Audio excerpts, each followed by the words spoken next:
মৰমৰ ছাত্ৰ ছাত্ৰী, তোমালোক আটাইকে মোৰ ইউটিউব চেনেল বিশ্বজিৎ ক্লাছৰুমলৈ স্বাগতম জনাইছোঁ।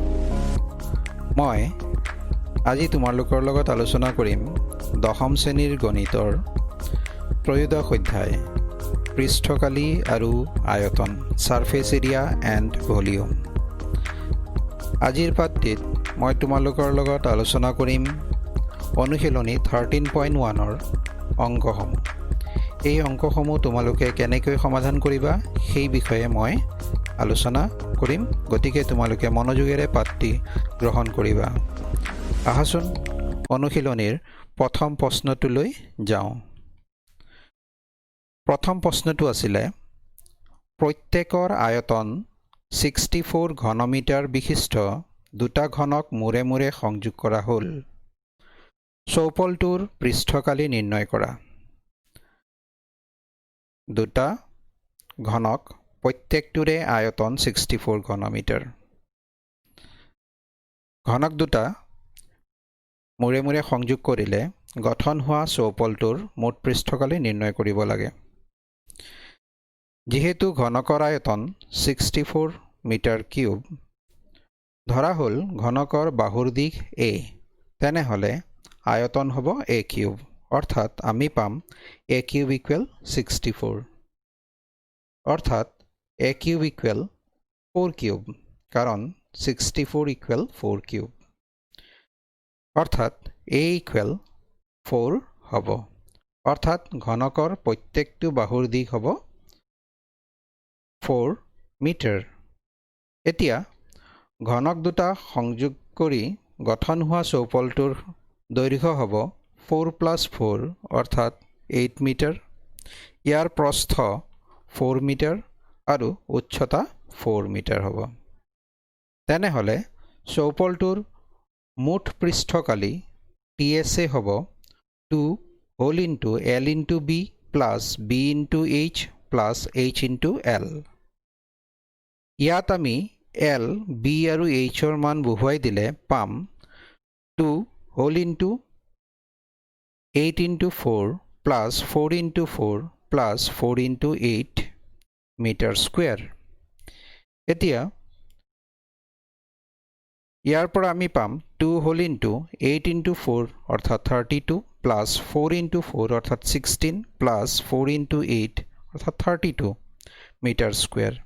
এতিয়া ব্ৰেকেটৰ মাজত থকা সংখ্যাবিলাক যোগ কৰিলে আমি পাম 32 প্লাছ 16 প্লাছ 32 অৰ্থাৎ 80, গতিকে হ'ব 2 ইনটু 80 মিটাৰ স্কুৱেৰ, অৰ্থাৎ 2 ইনটু 80 সমান 160 মিটাৰ স্কুৱেৰ, অৰ্থাৎ চৌপলটোৰ মুঠ পৃষ্ঠকালি টোটেল সাৰফেস এৰিয়া হ'ব 160 মিটাৰ স্কুৱেৰ। অনুশীলনীৰ দ্বিতীয় প্ৰশ্নটো চাওঁ হা। 2 নম্বৰ প্ৰশ্নটো আছিল এই ধৰণৰ: এটা পাত্ৰ এটা খোলা অৰ্ধগোলক আৰু তাৰ ওপৰত এটা খোলা বেলনৰে গঠিত। অৰ্ধগোলকটোৰ ব্যাস 14 সেণ্টিমিটাৰ আৰু পাত্ৰটোৰ মুঠ উচ্চতা 13 সেণ্টিমিটাৰ। পাত্ৰটোৰ ভিতৰ পৃষ্ঠৰ কালি নিৰ্ণয় কৰা। আমাৰ পাত্ৰটো আছিল এই ধৰণৰ, অৰ্ধগোলক এটাৰ ওপৰত এটা বেলন আকৃতি আছে। ইয়াত বেলন আৰু অৰ্ধগোলকৰ ব্যাস 14 সেণ্টিমিটাৰ, অৰ্থাৎ D ইকুৱেল 14 সেণ্টিমিটাৰ। তেনেহ'লে অৰ্ধগোলক আৰু বেলন অংশৰ ব্যাসাৰ্ধ হ'ব R ইকুৱেল 7 সেণ্টিমিটাৰ। যিহেতু পাত্ৰটোৰ মুঠ উচ্চতা 13 সেণ্টিমিটাৰ, তেনেহ'লে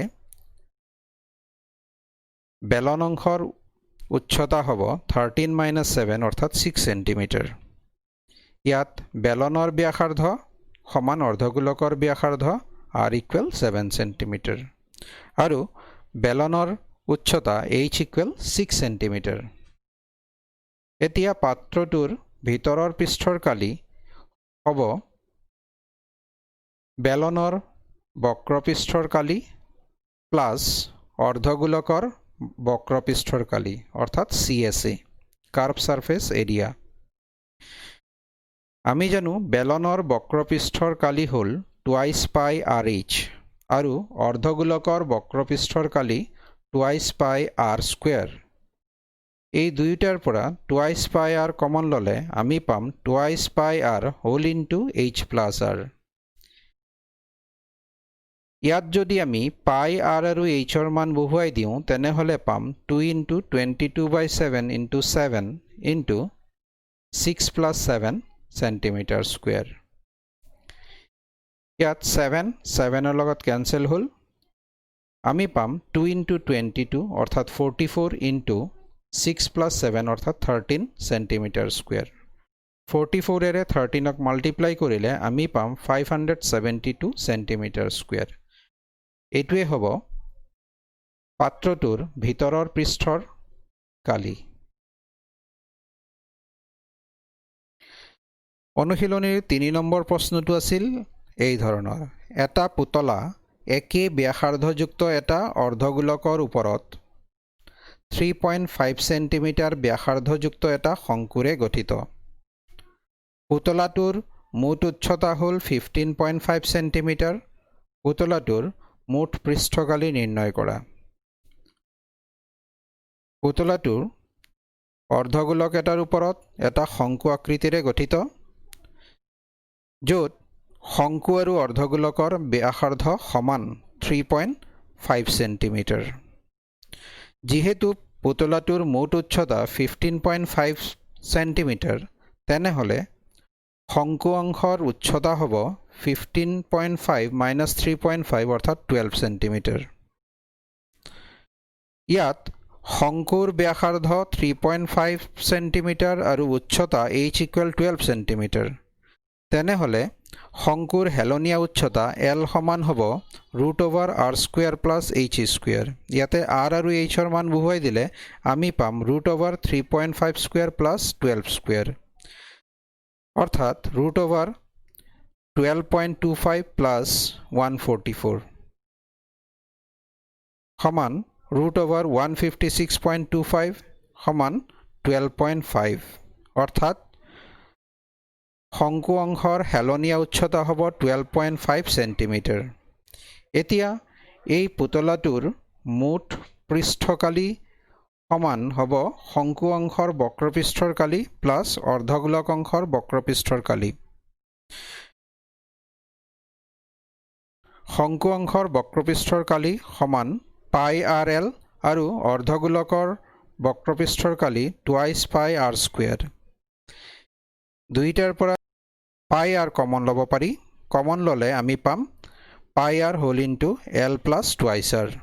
ইয়াত পাই আৰ আৰু এলৰ মান যদি বহুৱাই দিওঁ তেনেহ'লে পাম 22/7 into 3.5 into 12.5 plus 2 into 3.5 centimetre square অৰ্থাৎ 22/7 into 3.5 into 12.5 plus 7 centimetre square.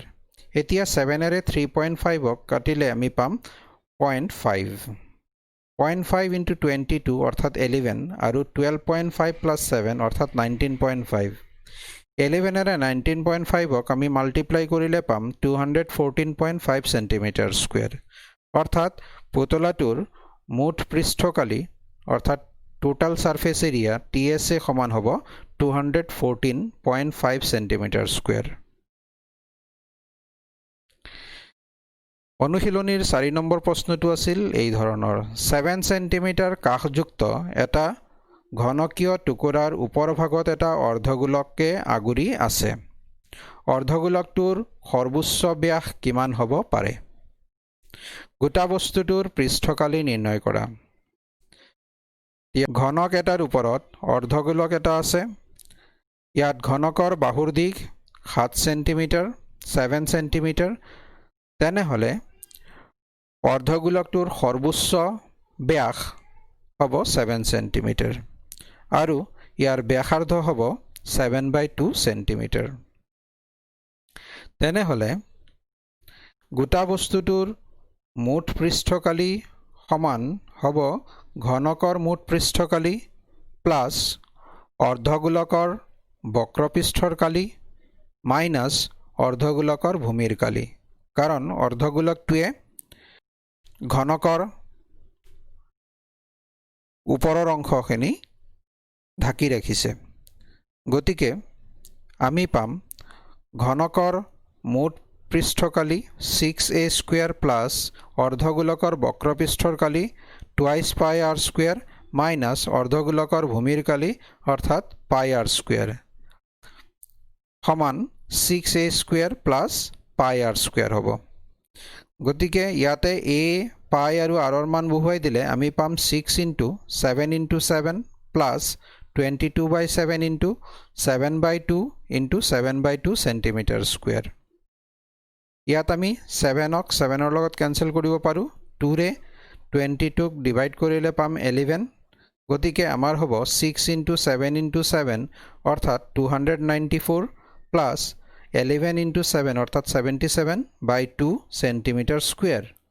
আকৌ 77/2 সমান 38.5 cm²। গতিকে আমি পাম 294 প্লাছ 38.5 cm²। এই দুইটা প্লাছ কৰি দিলে আমি পাম 332.5 cm²। এইটোৱে হ'ব গোটা বস্তুটোৰ মুঠ পৃষ্ঠকালি। অনুশীলনী 13.1ৰ 5 নম্বৰ প্ৰশ্নটো আছিল এই ধৰণৰ। এটা ঘনকীয় কাঠৰ টুকুৰাৰ এটা পৃষ্ঠৰ পৰা এটা অৰ্ধগোলক আকৃতিৰ গভীৰতা কাটি লোৱা হৈছে যাতে অৰ্ধগোলকৰ ব্যাস L ঘনকৰ কাষৰ সৈতে একে হয়।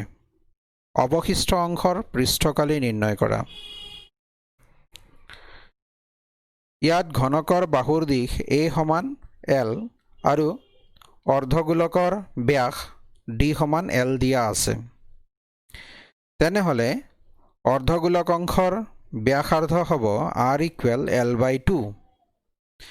এতিয়া এই গোটা বস্তুটোৰ মুঠ পৃষ্ঠকালি টোটাল সাৰফেস এৰিয়া হ'ব ঘনকৰ মুঠ পৃষ্ঠকালি প্লাছ অৰ্ধগোলকৰ বক্ৰপৃষ্ঠৰ কালি মাইনাছ অৰ্ধগোলকৰ ভূমিৰ কালি। গতিকে আমি পাম ঘনকৰ মুঠ পৃষ্ঠকালি 6a² প্লাছ অৰ্ধগোলকৰ বক্ৰপৃষ্ঠৰ কালি 2πr² মাইনাছ অৰ্ধগোলকৰ ভূমিৰ কালি πr²। অৰ্থাৎ পাম আমি 6a² প্লাছ πr²।